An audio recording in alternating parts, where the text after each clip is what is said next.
দিদি ঢুকেছে? আমার তো সে কখন ঢুকে গেছে। দিদি ঢোকেনি? ও ঢুকবেও না। নাম্বারটা ঠিক দিয়েছিল তো আবার? ও ওই নাম্বার দিয়েছিলে? ও ঢুকবে না।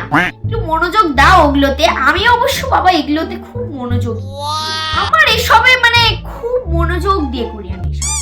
তোমার ওই অমনোযোগ। তোমার নাকি টাকা ঢোকেনি? আমি শুনেই দৌড়ে চলে আসলাম। ঢুকবে দিদি, একদিন ঠিক ঢুকবে তোমার টাকা।